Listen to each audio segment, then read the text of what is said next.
Morning, everyone. How are you? Thank you for having me back again. It's always a blessing to be here. This song I'm going to do was actually a message to me from the universe, and I made a song out of it. It's a work in progress. It blessed me, so I hope it blesses you.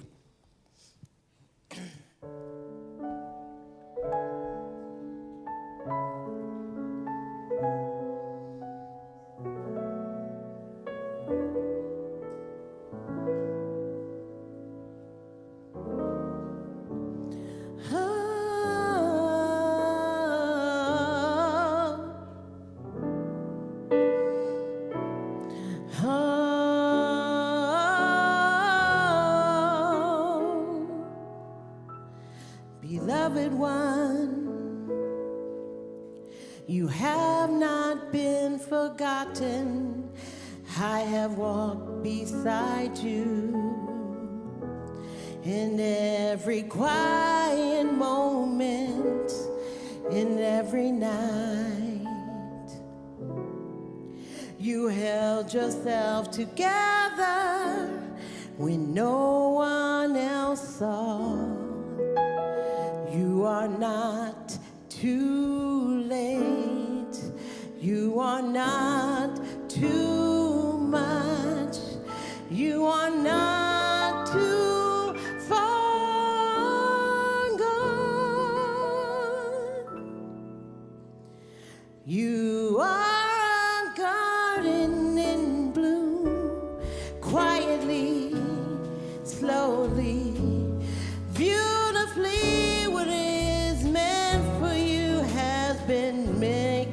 Way through time and space, like a comet across galaxies to reach you.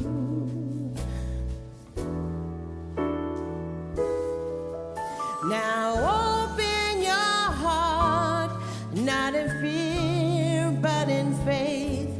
You are allowed to receive joy. You are allowed to be chosen, and you are allowed to begin again.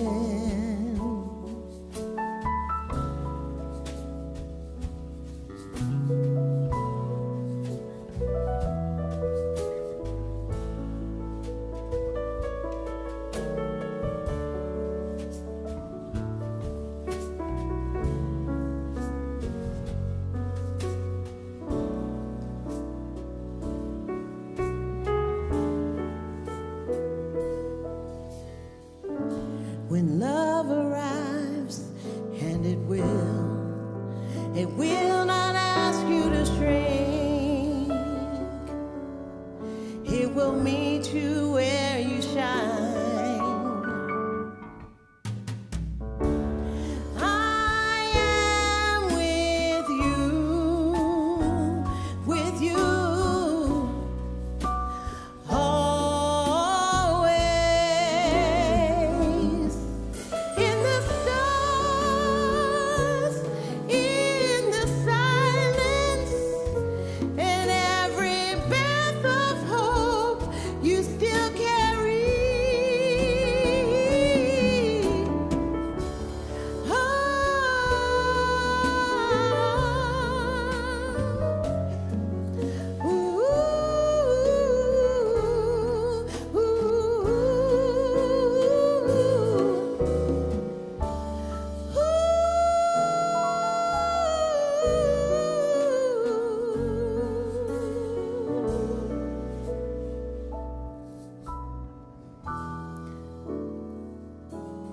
the universe.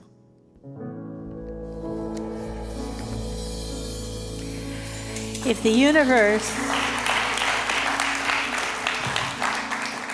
I know we clap, but sometimes that shifts consciousness. If you notice, it's like a release of energy.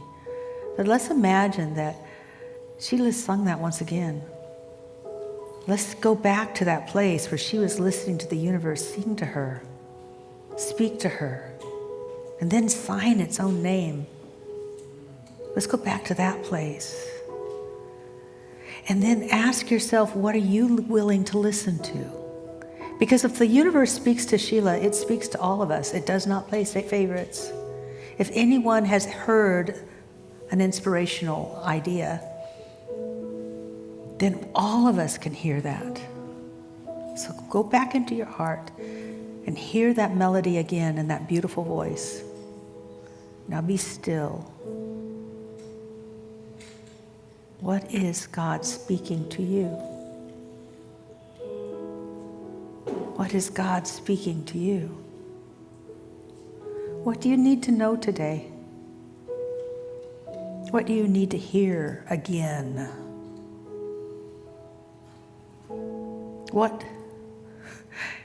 What prompting have you come here for? Even though you thought you were just coming to hear a talk or hear some music. What is it that you need this day? Because it's already given if we're willing to listen. And so I speak my word of blessing for the message. I give thanks for the answers, for the promptings.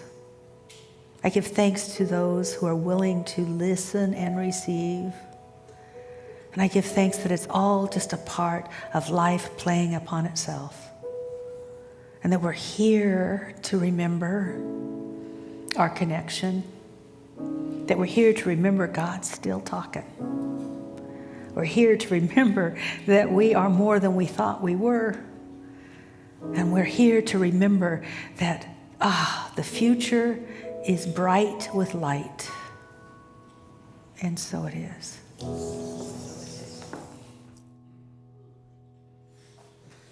I love it when God calls me honey. Oh, honey. Hi, I'm Rev Jerry. My pronouns are she and her.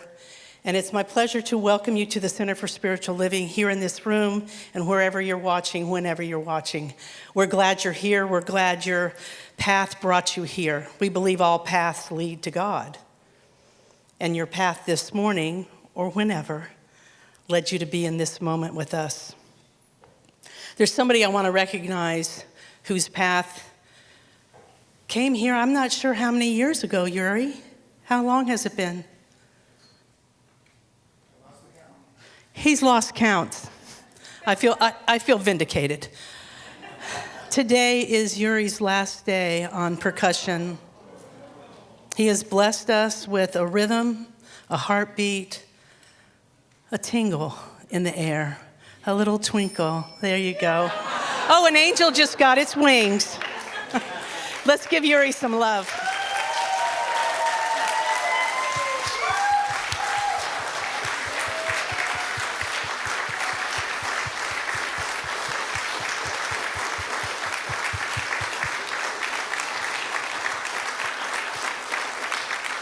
Thank you, Yuri. So I'm going to do things a little different today for the welcome. I wanted to tell you about something I did yesterday. Create a Better World. 10 of us went to Food Lifeline. Do y'all know what that is? Yeah? They buy, receive, and repackage and distribute food in the greater Seattle area. And 10 of us got together yesterday and went to their Hunger Solution Center. I was like, that's a good name. And we repackaged potatoes. And potato sacks about this tall. I kid you not.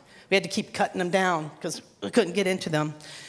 We repackaged 7,000 pounds of potatoes yesterday in an hour and a half. Another group was doing bags of rice in that same amount of time. I don't know how much rice they did, but it was a wonderful experience, and I am spearheading a campaign. I have to work on their end as well to get a regular date for us. So if you're interested, I'll get the word out somehow, and I'm looking, have 15, 20, I don't care. The more the better, but you have to be committed. So I'm thinking more people, less slots, and all the slots will be full. The other thing I want to do is to invite you into something for next week. I get to lead the solstice service next week. And solstice, everyone has, like one time I was having a party on solstice and somebody said, please don't have a burning bull. I was like, are you tired of the burning bowl? She's like, I can't look at another burning bowl. But we are going to release next week. We won't have fire in here because Kathianne won't let me play with fire. But because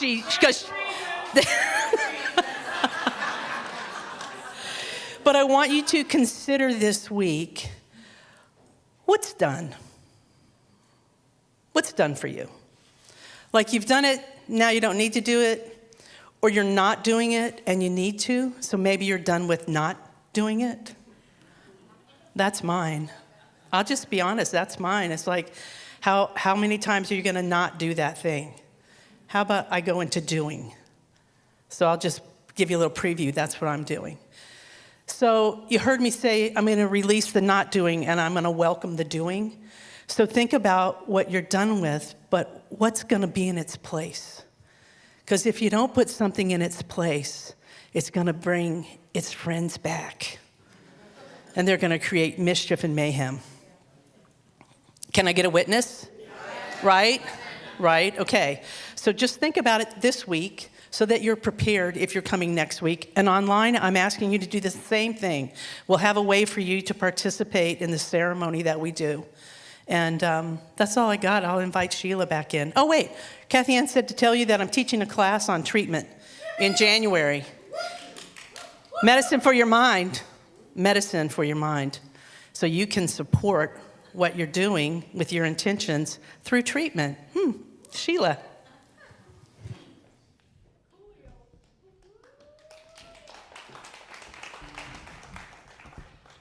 Okay, so this song, you're going to need maybe to stand if you want to, and I'm going to need some audience participation. Is that all right? Yeah. It's a new sing-along that I learned recently, and I fell in love with it, so I wanted to sing it here. And it's, the thing I seek, it is seeking me. What I desire, it's desiring me. I let go of doubt, let go of worry. It will find me, find me, find me. Clap, clap, clap. You got it? Okay, I expect you to sing it perfectly now. I'm just kidding, I'm just kidding. Okay, let's do it.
All right. Whew. For those of you that have had me coax you into naming your good, this is why. You name your good because your good is waiting to be named. Remember, if God's everything, it's the question and the answer. If God is everything, it is that which prompts you to accept what's already been given. Whew. There we go. But enough about that. Let's talk Hanukkah. Yeah. Why not? Because Hanukkah begins tonight. For all of you with Jewish ancestry who just like to acknowledge that there's other ways of worship, then Happy Hanukkah starts tonight. And even though I don't practice Hanukkah, I love the story. I love the story.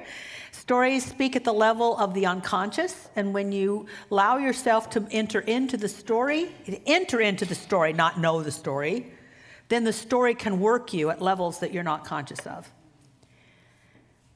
And all spiritual traditions have great stories. For many years, I think I stopped about 3 years ago, but for many years, I would read the Ramayana at least once a year. It takes it's not something you do over the weekend. It's a thick book, but it's wonderful. And I wish some of the spiritual lessons and technology in the Ramayana, I wish that we would do that as well in our own Western culture. It's got great ideas. So let me just tell you the story, okay? Ready? Ready for the story? Kathianne's version? Yes. So if you're Jewish and I miss a few things, just accept me as a Gentile as I am, and let's move on. Well, and it's going to be true because it's actually historical. There's a historical truth to this, which is that the Jewish people were once again overcome by a bigger civilization. All sorts of civilizations would take power of Judea once in a while. Why? It was on a trade route. It was prime land. So at one time, it was the Greeks. So when you take over something, you show your power by taking over where they worshipped. Now, the wonderful thing about the Romans, here's a stretch, but it's true. They allowed people to worship the way they wanted to worship. So they never defiled the temple or the temple rites. The Greeks, on the other hand, said, who cares? It's ours now. Nice temple. Let's take over. And they put on the altar graven images, which were no-nos. And they sacrificed pigs, which was no-nos. And the Greeks had this thing that when it's hot, why wear clothes? No, really, this is history. The Olympics, they were not wearing, Speedos. For me and my personality, I wish they had been. But anyway, if I had been there, maybe I was there. Maybe that's why Speedos were invented. Anyway, they just didn't wear clothes. And to the Jewish mentality and morality and consciousness, that was horrible. That people were naked, sacrificing pigs to a foreign god in their holy place. Now, let's get into the story. How many of you have ever had your home or car burglared, broken into? Didn't you feel defiled for a while? Now, multiply that. That's how they felt. Luckily, there were the Maccabees. That's historical. They were the first guerrilla fighters, didn't fight fair, and therefore won. And they kicked the Romans out. But that's historical. That's the way it was told, that they kicked the Romans out. Most likely, the Romans said, this isn't a big enough territory to waste human life on. We're just out of here. I don't know. But anyway, they left. And they left the temple. And so the people went back into the temple, the high priests and the other priests, and it was like, ay, ay, ay. So how many of you have ever wanted to smudge a room? Okay, so see, the story is our story, isn't it? They wanted to clean that place out, not only physically, but the atmosphere. But they didn't use smudges. They didn't smudge. They used holy fire, holy smoke from holy oil. And they found some oil, but it wasn't much oil. And they thought, we're not going to cleanse this stuff with this tiny bit of oil we got. But they decided to start the process anyway, and they lit, we would call it a candle, but it was really an oil-based lantern. They lit it with only a little bit of oil, but the oil burned for 8 nights. Thus, Hanukkah, the celebration of a miracle. And it's not a major holiday, but it's a remembrance. And because I love miracle stories, I was like, wow, I love that. I love the idea that what didn't look like enough was enough. Jehovah Jireh. God is my provider. And then there's a story with this. Let's look at this. How many of you haven't moved forward because you didn't think there was enough, or you knew enough, or you were prepared enough? And you didn't see. Isn't this story great? Really? To just start, whoever just said, let's just burn it. We got to do something. Let's just burn the oil. And the miracle was it kept burning. I told first service, so I'm going to try to make this as brief as possible. There was a time in my life, thought I had to do it all myself. Didn't know my God was sufficient. Anyway, I had been talking to God about, and I've said this story before, but there's a point to it this time. I was asking God which Fortune 100 company he wanted me to work for, so that I could start my career, not my job, my career. And I was sitting on someone's deck trying to get a tan, and the words came, "You're going to be a minister." And I knew it had to be something different than myself, because I would not have thought that. That was not my thought. That was an intruder. So I go about the process of trying to see how that would work. And in our denomination, there was one place to become a minister, and that was in LA. You had to go to school in LA. You had to move to LA. LA. And so I worked for a national company, and I kept applying for an LA place, one of the LA counties. There were lots of openings, and I kept getting turned down. Now, I would take it personally like I wasn't good enough, except I was one of the top producers in my company. I mean, they should have wanted me. The miracle was they didn't. But I kept getting another answer, which was, but there's a place for you in Seattle. There's a place for you in Seattle. And I kept applying in Seattle. And I thought, let's see, I'm in Eugene. Mecca is there, because that's what we called LA for a while. And it was facetious. You're supposed to laugh. Anyway, that's why we need one of those little signs. Kathianne's joking. Anyway, because I know where Mecca is. Anyway, so I wanted to go south. I get an invitation to go north, and it took 4 times. And if the door knocks 4 times, answer the door. That's part of this other just emphasis. So I transferred to Seattle. My very first day in Seattle, well, not first day, first Sunday, I go to a center, this church. It was called the Science of Mind Center at the time. And I also want to give you a little bit of, just a little other, this is an aside. Can you tell me when I get way out here? I'm on the edge. Nobody talked to me. How many of you have come here and nobody talked to you? Yeah. Well, it doesn't matter, it's Seattle. We're the Center for Spiritual Living. We talk about oneness. Now, you're more conditioned, I guess, than that group was 30, 40 years ago. But what happened was, I came to this church because I was a religious scientist, and I wanted fellow people that believed the way I did. I was looking for fellowship, and I was actually quite cute. And I was going around. I was drinking coffee. I hate coffee. I was going to the bookstore. I was looking at the things. I was on the bulletin board. I was walking past people. No one said anything to me. If I hadn't wanted to be a minister and stay in this church, I would have left. But I wanted the teaching. But luckily, I finally sat down in a seat like this, and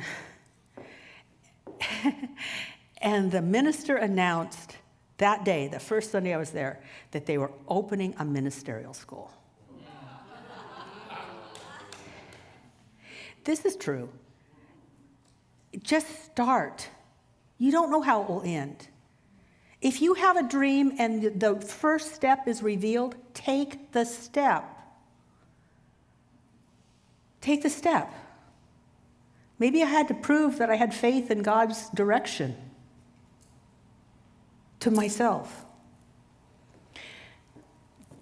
Another interpretation of Hanukkah. And this comes from Rabbi Ted Falcon, who did the Hanukkah service one Sunday like this, and it was the first day of Hanukkah. And I was sitting out there, right there, and he said, the real miracle is not that there was enough oil.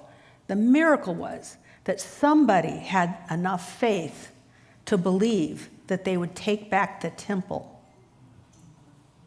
So to hide the oil, because we shall take it back. Are we willing to have faith? Yes. Are we willing to believe that no matter where we are, something will evolve for us? Are we willing to invest in our future? That's important. I remember hearing that and going, wow, when am I willing to take the steps of faith in my future? Even if I haven't been told you're going to be a minister. I mean, sometimes you just don't know.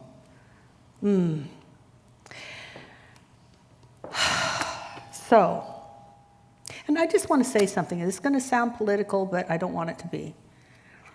I appreciate that when the floods first happened, and by the way, Snohomish County, let's just pray for a whole bunch of people, because you can't get past Monroe on Highway 2.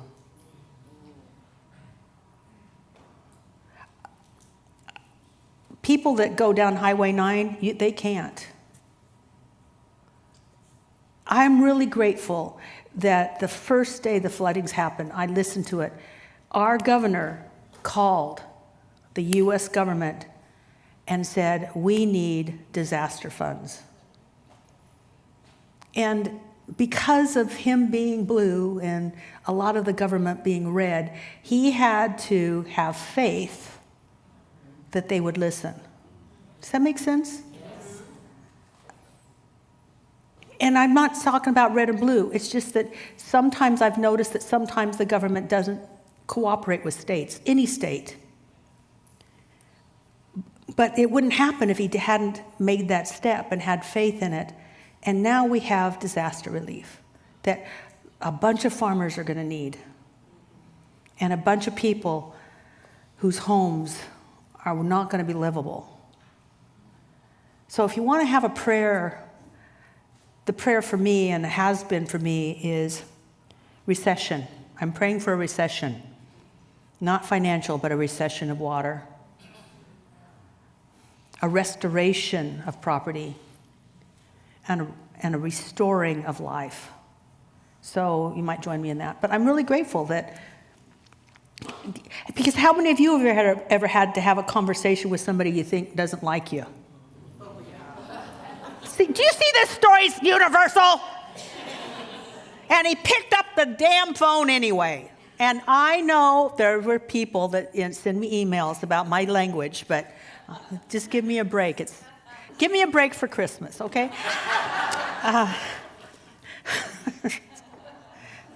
Okay, I can do one every 3 months, okay?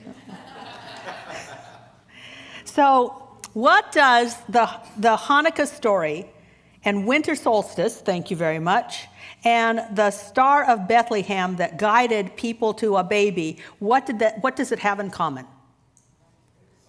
Light. It's all about light. This is the hunger of the soul for light, literally and figuratively. Because frankly, at 4:30, when it's dark, I hunger for light.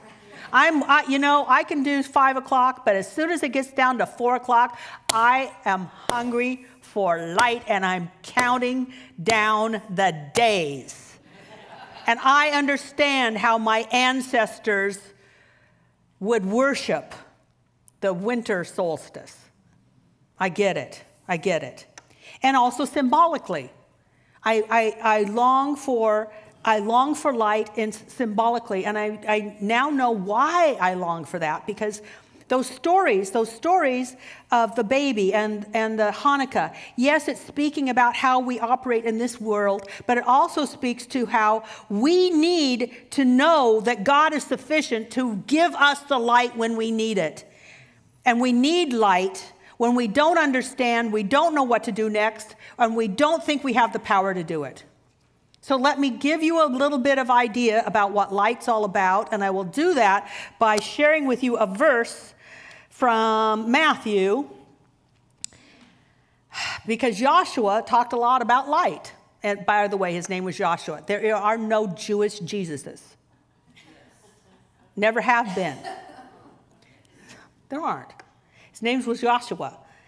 And he said, I am the light of the world. Oh, not only am I the light of the world, but you're the light of the world. Now, it's symbolic and literal. Literally, your cells give off light. Your body gives off light. It's at the frequency that human eyes can't see it, but you give off light. You are light. And it's also symbolic. And so to find out a little bit more about how that symbolism works, I'm working with Blessings of the Cosmos by one of my favorite authors, which is Neil Douglas Cloutz. I'm using this because I'm going to teach what would Jesus do. And what he does will convert you. I mean, like convert you. Like you feel like you're separate, and if we do what Jesus did, we start to experience God working through us. So it's not only I'm going to teach what Jesus would do, but I'm also going to teach where Jesus was coming from. And to do that, we got to go back to the Aramaic. Not a translation in Greek that went into Latin and then a whole bunch of other languages. So, in Matthew, and this is a quote from the King James, so you might know it. I actually tried to doctor it up and bring it into this century, but then I thought, no, just share it like it is. So let your light so shine before men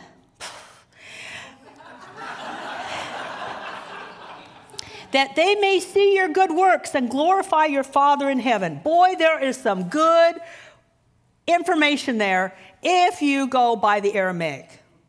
Man, it's fast. It's just beautiful. First of all, the question might be, well, do I have light because I do good works, or is it because good works gives me light? Well, so let's unpack the whole thing. First of all, light.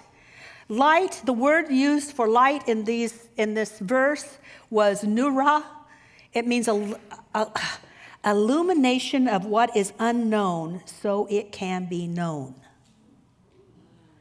See, in the Semitic cultures, light and dark are not opposed. They're not fighting each other. There's just known and unknown. You can see it, you can't. One's not better than the other. It's the Greeks that made opposition and duality as a way of thinking, and we've bought into it. Well, if this is good, then that must be bad. If that's bad, where's the good? Instead of it's just so. Just so. So, but there are times when things need to be revealed, and we're stuck because they're not revealed. Let's go back to Sheila and that beautiful song she sang first. You know, when we're troubled, what needed to be revealed is God's presence in her life. That changed everything. If you're going through something, what needs to be revealed will help you move forward. That's called light. That's illumination. Also, that word can mean intelligence, capitalized, clarity, and elucidation. I had to actually find out what elucidation was, so I asked Suri. I now know I don't pronunciate very well. I asked Suri what elucidation meant, and she kept telling me about hallucination. I said, no.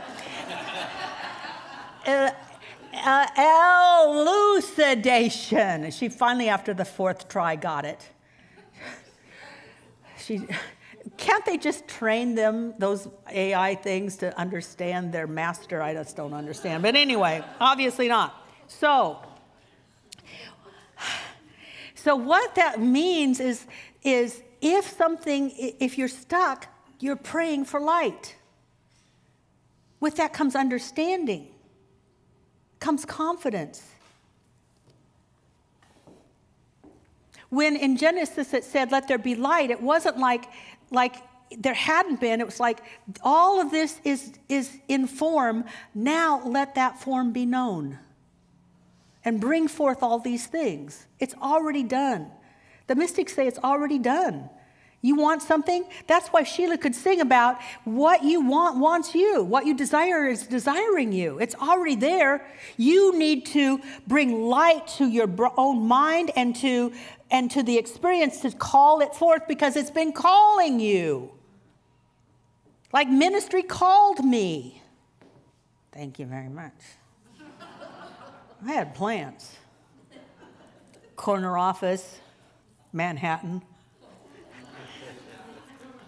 PR work, high up in the building. Jeez, Kathianne, anyway. But I love it. It also says, let your light so shine. So that also means that you not only allow yourself to know light, but then you share light. You share your story. You share your overcoming. I'm looking at people that I know could influence for good other people and would be good works, because your stories are compelling, they're true, and they're empowering. That's why I think everyone should have a posse of people that they not only share, I need your prayer today, but then they also share, guess what your prayer did for me? So that people have that experience of your light, and their faith can be lit up as well. Now let's go on to some other words, like men. Yasha was not a misogynist. In fact, actually, he was on the edge, because what he said was human beings.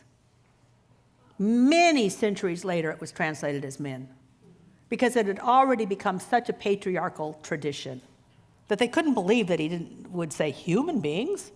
So it was shifted. Also, good. Let's talk about good. How many of you have any good stuff going on that needs to be released next week? Like, I'm not good enough, it's not good enough.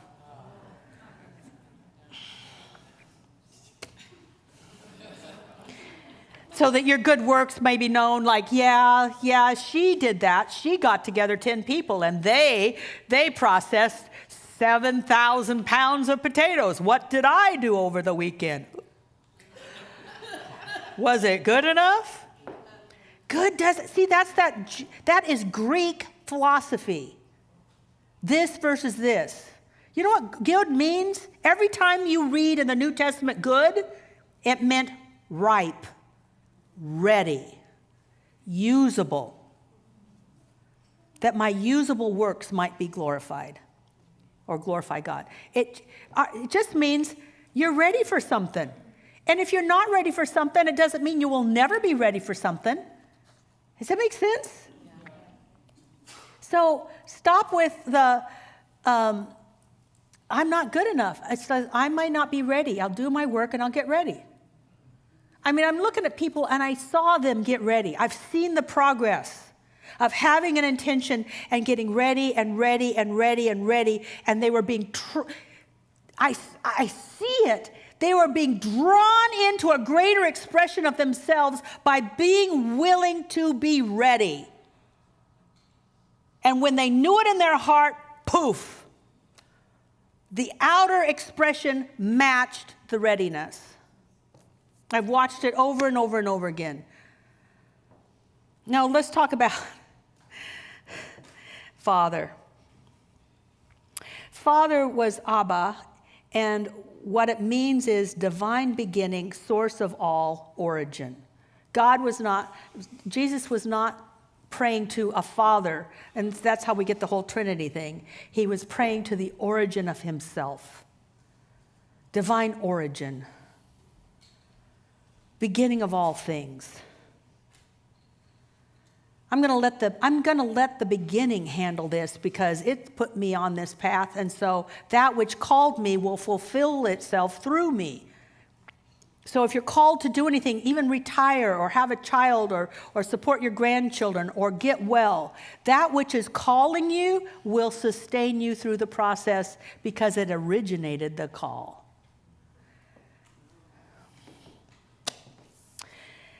Heaven. Well, we know there's no heaven, right? This was a pop quiz, and you all failed.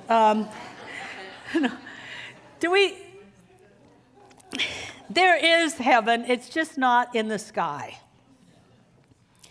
The word for heaven that Jesus used was Shema-ayah. Well, anyway, I'm not sure.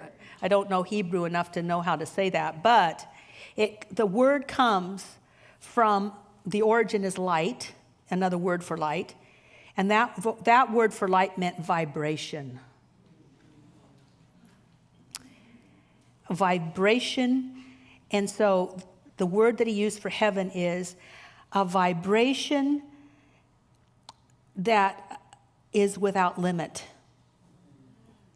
It is a sacred frequency without limit. So heaven isn't a place when Jesus was talking about it. That's why he kept saying to people, if heaven is within you.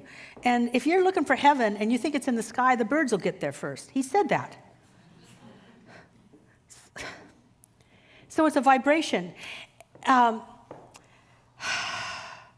I'll just give you a story because stories tell things.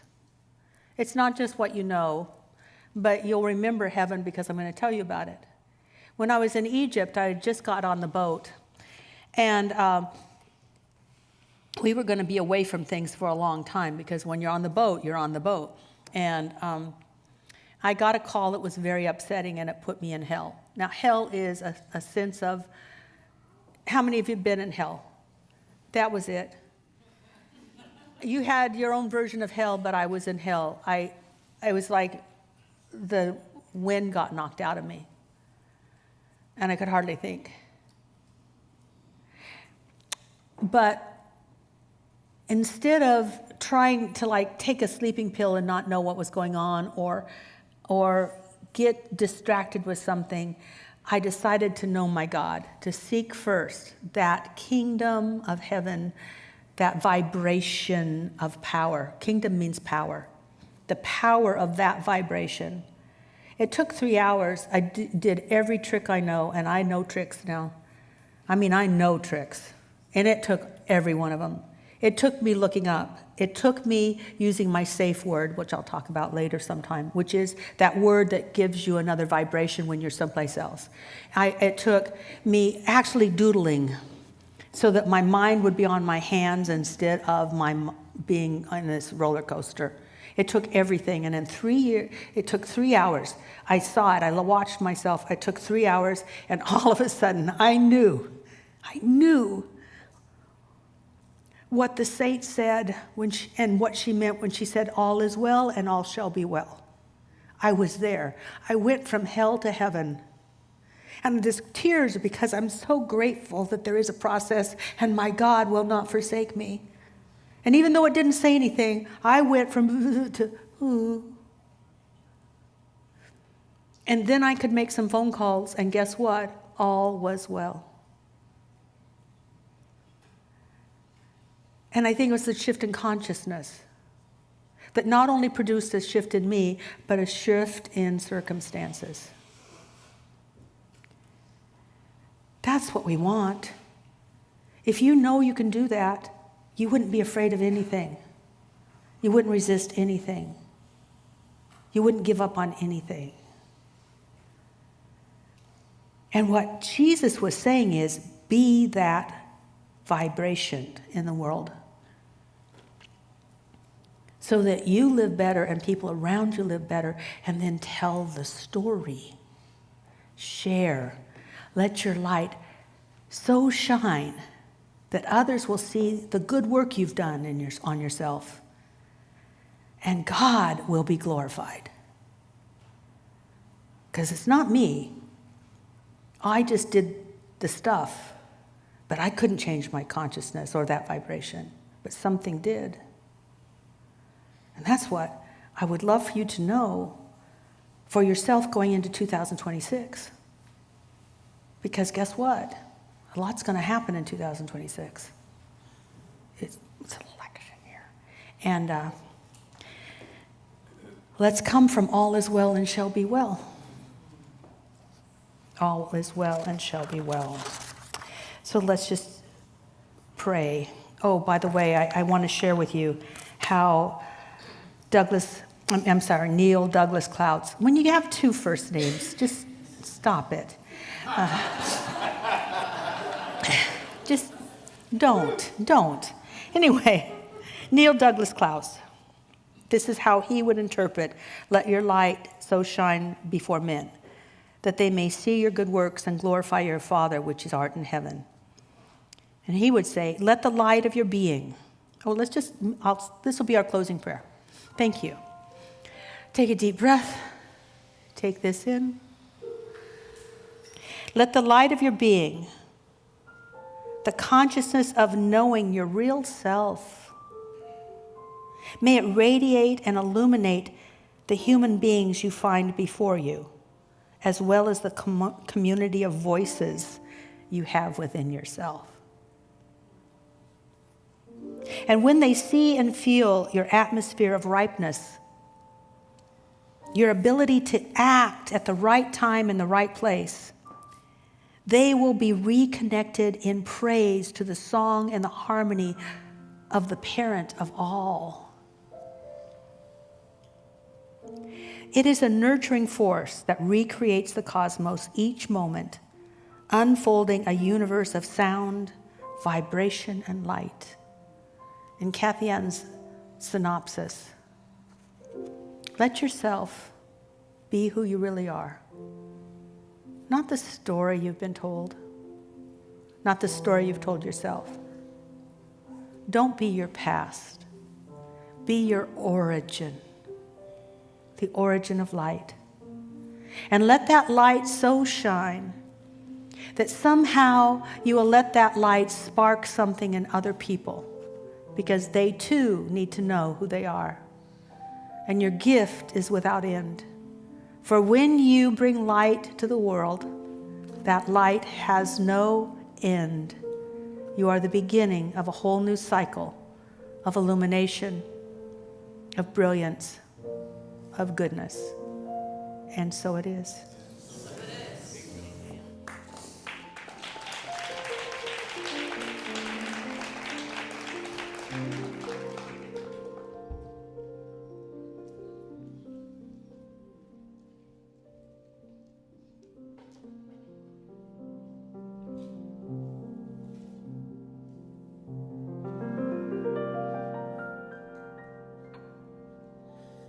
Where there's light, there must be a shadow. Cloudy skies and rain make a rainbow. We are builders, we are breakers, we are givers, we are takers, and it's all right. We are 7 billion stories, and we know the faith and glory, and it's all right. We are born on our own, and we die on our own, but we're here to make meaning for what happens in between. We can hate, we can love, we can doubt, we can trust, but we're here to make meaning for as long as we're breathing, and it's all right. Yeah, it's all right. It's all right. Ooh.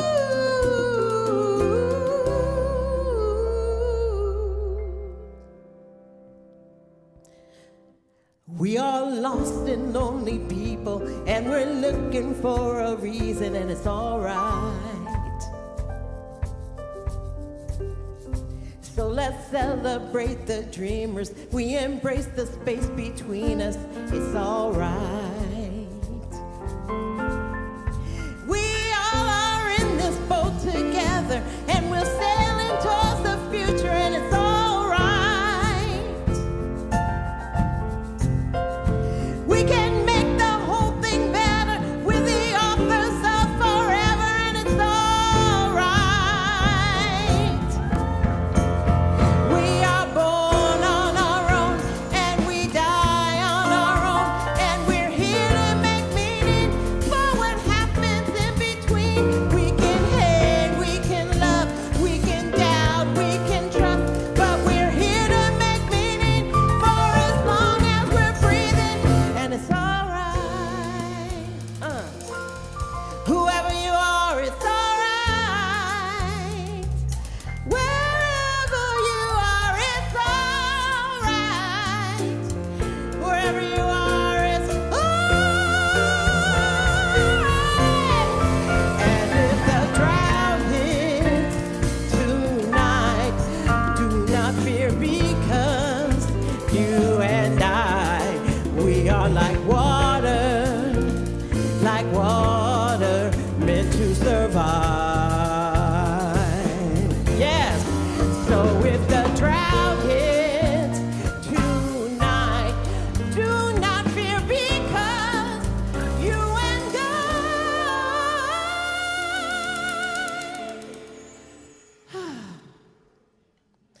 we are like water, like water meant to survive.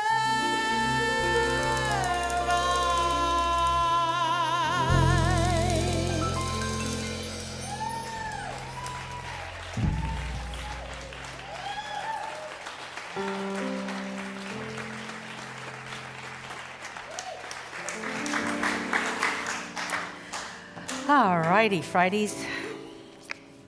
So, who has our basket? Yep. Richard, thank you. Thank you so much. This is just a prelude to a request, and the request will be that you support our ministry, our message, our way of teaching, our way of looking at things, because we get by with your help. We exist because of people that support us. So thank you for thinking about it. And for those of you that are online, you are seeing what we're seeing, which is a whole lot of ways to give, because we've discovered people don't sometimes carry cash and they don't do checks. And so we now have other ways, Venmo and text to give and other things. So thank you so much for considering this, dear online people, because that's part of being part of this community too, is to support. Thank you. Thank you, thank you, thank you. But I'm going to entertain you with announcements. That's kind of a joke, thank you. Peter Hanna would get the joke. Yeah, right, yeah. Okay, so our holiday service projects are coming to a conclusion. I'm very grateful for everybody that's done so much. I found out we donated over 180 coats last week. Yeah, really wonderful, really wonderful. And we still have our giving tree, and we're wrapping that up today. We are providing a holiday experience for women who have fled domestic violence with their children. So we are doing this to an agency, we are giving gifts to an agency that houses those women. Also, there's some families in our community that don't have a way to have Christmas right now. So if you would check out the tags and see how you can maybe go get a gift certificate. I've already gotten gift certificates, but just see how you can help. And that will be in at the back. And Miss Christmas Tree Hat, are you going to be there? Gail Phillips will help you. Thank you. Actually, it took me a while seeing her in the back. It's like, what is that blinking? And because she's kind of short, and all I saw was this thing. So, but I finally figured it out. It's Gail. So thank you very much. Also, holiday services, you please pick up this. It tells you all of the holiday services from the solstice to the Christmas Eve day services. All of these are important. And all have a different theme and a gift to you. So please think about that. And on the other side is all of the classes that we're having, especially if they are year-long classes.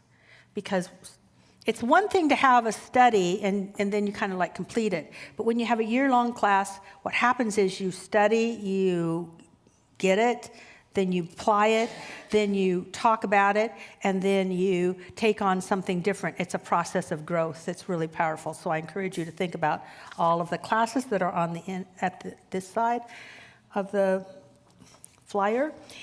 And let's see, also, I think that's it. Yay, I'm complete. That was fast, fabulous, and fast. Oh, thank you. That was just like when the voice said, you're going to be a minister. Now you know how it works. Only she wasn't, even though she's from Eugene, she was not on that patio at that time. I'm just telling you. So, yes. Oh, so let's just take our gift in our hand and bless it. And I just am recognizing you. I'm not going to go into all the details, but there are so many religions that say only certain people can bless a thing. I've been in a number of them. I've been married to men that was another bunch of them. Another story. But wow, you can bless. You can call something good. You have that power. You're the one that blesses your life. You're the one that blesses what you give. You're the one that blesses a circumstance or an interview or an outcome. You're the one. So bless your gift and know that you have the power to do so. That it's not just the gift, it's the blessing that you are giving to this place. So that other people walk in here later, whether it's next week or next year or next decade, and they feel the blessings that were left here. Because anything that is of God and it's good never ends. It never ends. That's why I go to Egypt when I went to Egypt. I think I'm done. Anyway, I've said that before. But anyway, it's like those stones had held so many blessings, so many prayers that you walk in and you walk out different. Let's have this sanctuary be that. So fill this place with your recognition of good and your blessing upon your gift and your blessing upon the chair that you sit in, so others can feel it when they show up. Thank you. Now bless that gift. And for those of you who are new, that we have a little ceremony and we bring our gifts up and put it in this basket. It's quite the fun thing. To fun music. Love you, bless you, let's do it.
So here we're coming to a close of our service.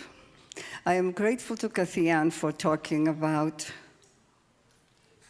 I'm sorry, I'm just so emotional about the whole service today. She talked about Hanukkah and how one person had faith enough that the temple will be coming back. They left some oil.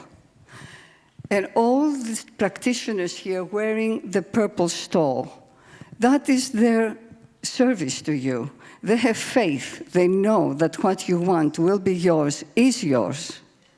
So at this moment, Susan will be in the front, offering a prayer circle. Vicky is in the back if you want individualized. And also in the back, there is a box. Please put your prayer requests. And the practitioners are going to be praying for you the whole next week. And Christine Coy is online, waiting. Also, after the service, we have the grief circle, just north of here, the White House. And at the same time, there's going to be the Mystic Christ circle for all that are interested. And thank you for your songs. Kathianne has tried to make us believe that only by even just declaring a good, we will have it. Your song made it a reality, at least to me. Name our good, because it's waiting to come to us. This has been a very hopeful service. And being Greek, unfortunately, she tells me that what my problem is, I believe in either or, cannot have both. So thank you, Kathianne. And, and the last thing is, 2 nights ago, I had almost the same thing that you went through, Kathianne, maybe not as big, and it was of my own making, but I couldn't sleep. I was anxious. I did everything that Kathianne has shown us. It would go away for 90 seconds to a minute, and then it would come right back. I did not do it for 3 hours. So thank you. Next time, this is what I will do, all our practices, because we can change our minds, and we can be and show who we really are. And I bless you, knowing that this next week, the words of Kathianne will be with us, reverberating in us, and we can all acknowledge who we really are, that we have everything we need for a good life, prosperous and successful. And together we say, and so it is.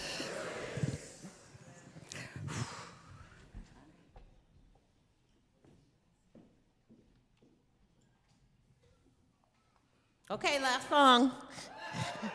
You guys are going to sing it with me because you know this one.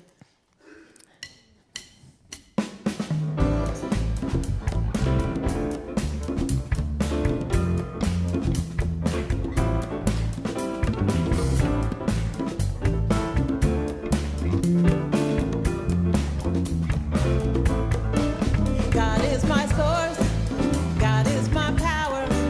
God gives me everything I need. So I give thanks for all my blessings. God gives me everything I need. God is my source. God is my power.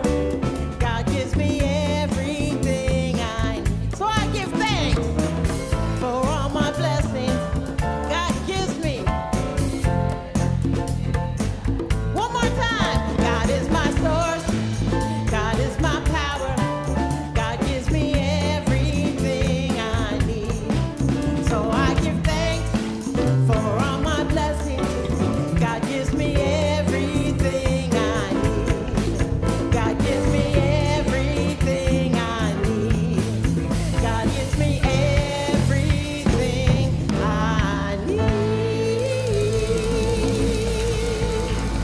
Thank you, guys.